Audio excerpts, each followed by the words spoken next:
الحمد لله وحده من لا نبي بعده أما بعد وأعوذ بالله من الشيطان الرجيم بسم الله الرحمن الرحيم ورفعنا لك ذكرك صدق الله مولانا العلي العظيم اللهم صل على سيدنا وشفيعنا وهادينا ونبينا ومرشدنا ومرشدنا وسندنا ومولانا محمدا عبده ورسوله صلى الله تعالى على خير خلقه محمد وعلى آله وأصحابه وأزواجه وذرياته وآل بيته ولأمته إلى يوم الدين وبارك وسلم تسليما كثيرا كثيرا.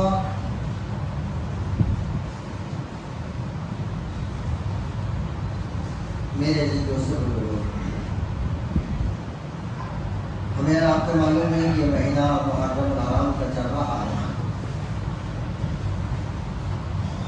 اس مہینے کی حرمت کو پامال کرنے کے لیے نئے طریقے سے سازش کی گئی، کیونکہ اسلام کا ہر عمل اور اسلام کی ہر چیز قابل احترام ہے. اسی وجہ سے دشمنوں کو یہ چیز برداشت نہیں ہوتی. اسلام کی کتاب قرآن کریم یہ ان کو برداشت نہیں ہوتا. اسلام کے پیغمبر محمد رسول اللہ یہ ان کو برداشت نہیں ہوتا. اسلام کے مہینے یہ ان کو برداشت نہیں ہوتے. اسلام کو ماننے والے برداشت نہیں ہوتے. شاعر اسلام برداشت نہیں ہوتے.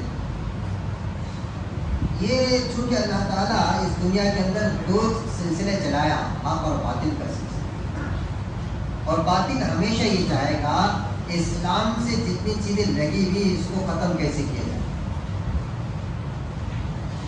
تو ہر زمانے کے اندر ایک طرف حق آتا تھا، ایک طرف باطل آتا تھا. نوح علیہ السلام کے زمانے میں ان کی قوم باطل کی شکل میں آئی، قوم عاد میں ان کی شکل آئی، قوم سمود، قوم صالح علیہ السلام کے حق کی شکل میں قوم صالح آئے تو ان کی قوم باطل کی شکل میں آئی. موسیٰ علیہ السلام حق کی شکل میں آئے تو فرعون باطل کی شکل میں. حضرت ابراہیم علیہ السلام حق کی شکل میں آئے تو نمرود باطل کی شکل میں. اسی طریقے سے انبیاء علیہ السلام کے دور گزرتے چلے گئے. سرکار دنیا میں تشریف لائے تو ابو جہل، ابو لہب، عتبہ، شیبہ، اور سرکار کے آنے کے بعد چونکہ اسلام سے ریلیٹڈ جتنی چیزیں تھیں وہ مکمل کر دی گئی، تو اب حق مکمل ہو گیا. ظاہر ہے کہ جب تمام کی تمام چیزیں مکمل ہو جاتی تو دشمنوں کے دل میں کھلبلی مچ جاتی. اور اللہ تعالیٰ نے کہہ دیا تھا کہ دین کو ہم نے مکمل تو کر دیا، ظاہری اعتبار سے بھی مکمل کر دیں گے، تعلیمی اعتبار سے ہم نے مکمل کر دیا رسول اللہ پر، عملی اعتبار سے، لباس کے اعتبار سے دنیا میں اسلام کو مکمل کر کے رہیں گے. اللہ نے خود قرآن کریم میں کہا واللہ متم نورہ ولو کرہ الکافرون. یہ اللہ کا وعدہ ہے. باطل ایک طرف اس کے اندر رہنا ڈالے گا، یہ ہمیں سمجھنا پڑے گا. اب جیسے محرم الحرام کا مہینہ ہے، باطل نے سب سے پہلی سیاست تو یہ کی کہ اسلامی مہینہ شروع کہاں سے ہوتا ہے اس کو بھلانے کا ایک پلان بنانا. اور عیسیٰ علیہ السلام کی ولادت سے جو تاریخ چلی اس کو اتنا پروپیگنڈا کیا گیا کہ دنیا کی ہر مارکیٹ کے اندر اس کا رواج چل پڑا. اللہ معاف کرے، اس سے گزشتہ پہلے میں نے آپ کو کہا تھا کہ ہمارے دینی معاملات میں بھی مدرسے میں کون سی تاریخ چلیں گی؟ سرکاری تاریخ چلیں گی. خانقاہوں میں سرکاری تاریخ، دینی شعبے میں سرکاری تاریخ، مسجدوں میں سرکاری تاریخ. سرکاری کس کو بولتے ہیں؟ یہ حضرت عیسیٰ علیہ السلام کی ولادت سے شروع ہوئی کہ عیسیٰ نے اپنے نبی کی ولادت کا جشن منایا اور اتنا بولے اس کی وجہ سے انہیں سنڈے کی چھٹی بھی رکھ کر یہ منوایا کہ ہم اس کو تہوار تسلیم کرتے ہیں. اسرائیلیوں نے جو کہا آ کر کے بتایا. مسلمان جمعہ کے دن مکتب پڑھانے والے جمعہ کی چھٹی کے بجائے اتوار کی چھٹی رکھ رہے اور وہ سب نے بڑا چوڑا کام کر رہے ہیں. اس میں بچے آتے نہیں. ہم اپنے اصول سے نہیں ہٹنا.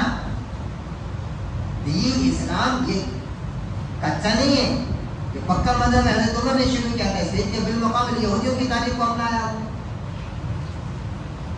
اب ایک ان لوگوں کے لیے مجبوری ہے جو گورنمنٹ کے اندر کام کرتے ہیں، وہ الگ بات ہے، ان کی اپنی مجبوری ہے، ورنہ اگر اسلامی حکومت ہوتی اس اتوار کی چھٹی بدعت ہو جاتی تھی۔ جیسے روزے کی مخالفت رسول اللہ نے کی ہے محرم کے اندر، ایسے دن کی مخالفت شروع ہو جاتی تھی، اللہ کی قسم اگر اسلامی مملکت ہوتی ہے۔ یہاں پر جمعہ کے دن کی اہمیت کو ختم کرنے کے لیے اتوار کا دن لایا گیا۔ جمعہ کا دن اہم تھا اور اس امت کے لیے اہم ہے۔ جمعہ کا دن سید الایام کہا گیا اور اس امت کو خصوصی انعام جمعہ کا ملا، مگر آج اتوار کی سنڈے کی چھٹی، سنڈے کا پروگرام، سنڈے کی پکنک، سنڈے کا معاملہ، افسوسناک بات ہے یہ مسلمان کر رہے ہیں۔ جمعہ کو مبارک دن کہا گیا۔ چلو مسلمانوں کو یہ بات معلوم ہے کہ سال کا شروع کب سے ہوتا ہے؟ جنوری سے۔ سن کون سا چلا؟ 2024۔ مسلمانوں کا سن کب سے شروع ہوا تھا؟ اسلامی سن شروع کب سے ہوا تھا؟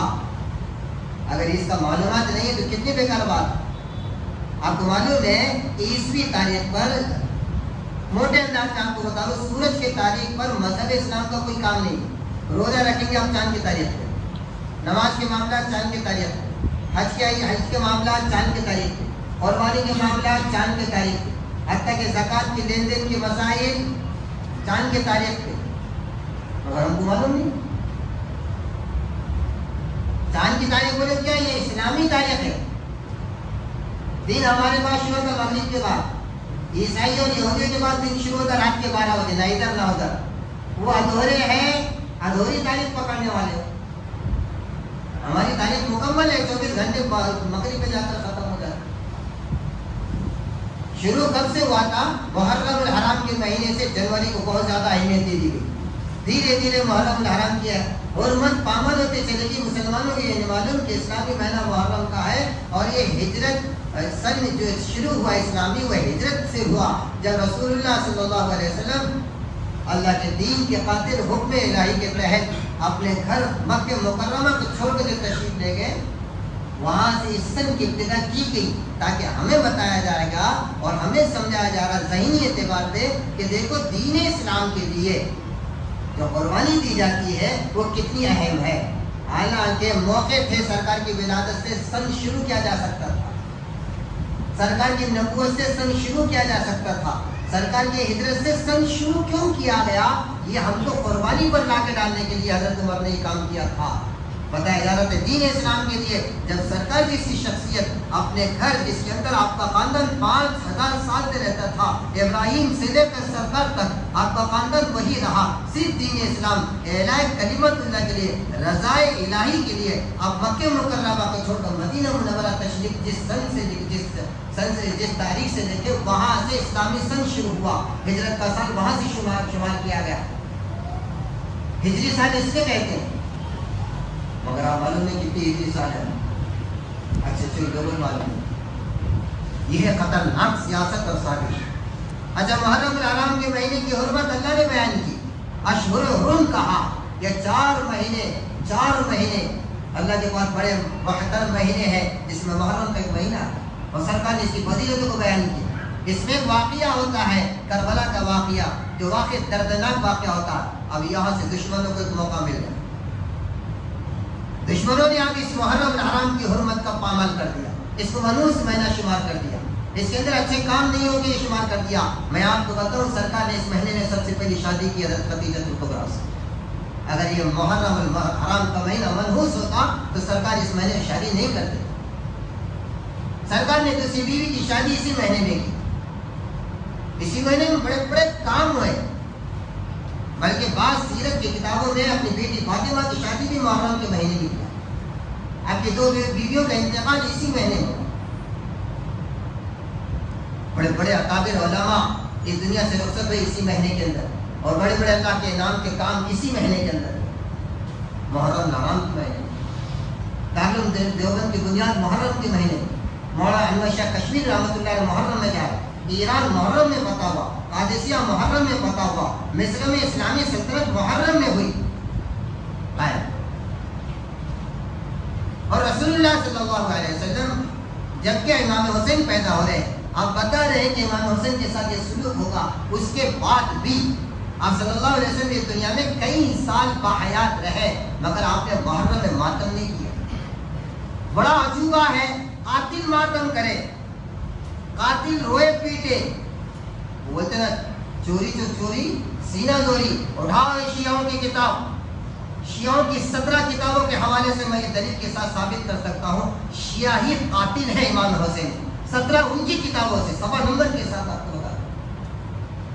مگر شیعوں نے ایسا ماتم کیا اور ایسا ماتم کیا کہ لوگوں کو یہ سمجھ لگا واقعی امام حسین کے محب ہے، محب نہیں ہے، یہ قاتل ہے، یہ نہ صرف امام حسین کے قاتل ہے، حضرت علی کے قاتل ہے۔ امام حسن کے ساتھ ان بہت خطرناک سلوک کیا۔ نہج البلاغہ ان کی سب سے بڑی کتاب ہے، قرآن سے زیادہ مانتے ہیں نہج البلاغہ کو۔ اٹھاؤ نہج البلاغہ میں حضرت علی کی پوری تقریر نقل ہے۔ حضرت علی رضی اللہ تعالیٰ نے اپنے شیعوں سے کہا تھا ماننے والوں سے، تم نے مجھے بہت بدنام کر دیا، تم نے مجھے رسوا کر دیا، تمہاری وجہ سے میری یہاں تک کیفیت ہو گئی اور تم نے مجھے کہیں کا نہ چھوڑا، اللہ تم کو غارت کرے اور ہلاک کرے۔ یہ حضرت علی کی بددعائیں شیعوں کے ساتھ ان کی کتاب میں آج بھی موجود ہے۔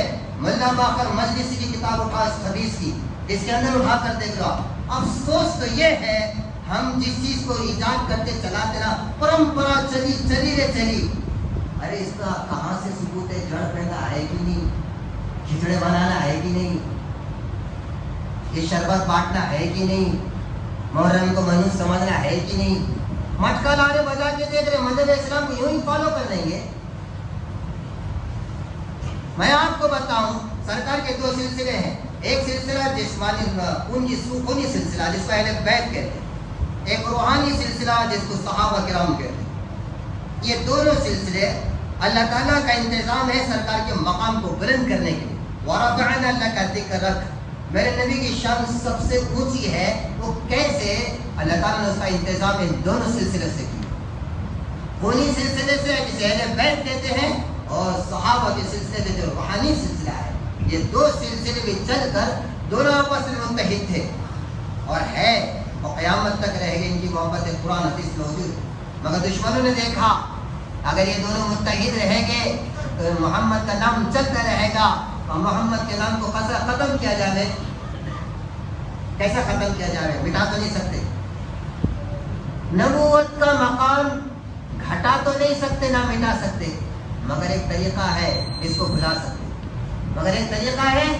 بھلا سکتے۔ جس نبی کی محبت قدم بڑھتا کروڑوں سلام بولتا، کروڑوں سلام، اور اس نبی کی پیدائش پر ایک دن تقریر کر دیا اور امام حسین کی پیدائش کربلا کے واقعے میں 10 دن تقریر۔ امامت کا منصب چھوٹا ہے نبوت کے منصب سے، مگر اماموں کو اتنا بولا، شیعوں نے اتنا بولا، نبوت کا مقام آٹومیٹک کم کر دیا۔ ایک لکیر میں ایسا ہوتا تو میں کہا کہ اس کو کٹ بھی نہیں کرنا، اس کو مٹانا مطلب چھوٹی کر کے بتاؤ۔ ایک عقل مند آدمی آ گیا، اس کے بعد ایک بڑی لکیر اتار یہ بتاتے ہیں یہ چھوٹی ایکٹیویٹی ہو گئی۔ اس سے سرکار کے مقام کو ختم کرنے کے لیے امامت کے منصب کو اتنا بولے، انہوں نے اتنا بولے 12 امام، ہمارے پاس بھی ایک 12 امام۔ کہاں سے شروع آئی ہے؟ خیر اس سے آگے تفصیلات آئے گی، بس اتنا سمجھو دشمنان اسلام سے جتنی لگی چیزیں ہیں اس کے مخالف ہے، کس انداز سے سازش کریں گے۔ جیسے میں نے آپ کو صرف دن کے بارے میں، مہینے کے بارے میں کہا، کتاب کی سازش کیسی؟ کتاب کے خلاف۔ نبی کی سازش کیسی ہے؟ نبی کے خلاف۔ نبی کے اہل بیت کے خلاف کیسی سازش جیسی تھی؟ یہ ہم کو سوچ سمجھ کے، اور جب تک ہم قرآن حدیث کا مطالعہ نہیں کرتے، صحابہ کی سیرت کا مطالعہ نہیں کرتے، تاریخ اسلام کا مطالعہ نہیں کرتے، تب تک یہ حقیقت ہم پر نہیں کھلتی۔ پھر وہی ہوگا، مطلب تمہاری سننا جو ان کی سننا، ڈاکٹر یہ بھی الگ بولتا ہے، یہ بھی الگ بولتا ہے، بیماری تجھے چھوڑ دیتے علاج جہاں سمجھ میں آتا ہے، جس کا اسپیشلسٹ ڈاکٹر اس کے پاس جاتے ہیں، دین اسلام کے جو اسپیشلسٹ ہیں ان کے پاس جاؤ۔ گاڑی گھوڑے میں آئے، بڑی گاڑی میں آ گئے، موٹے سادے دیکھے تو سمجھو مت وہی بہت اچھے بول کے، دوسرے پتے بھی صحیح بولتے کبھی کبھی۔ اللہ تعالیٰ سمجھ نصیب فرمائے۔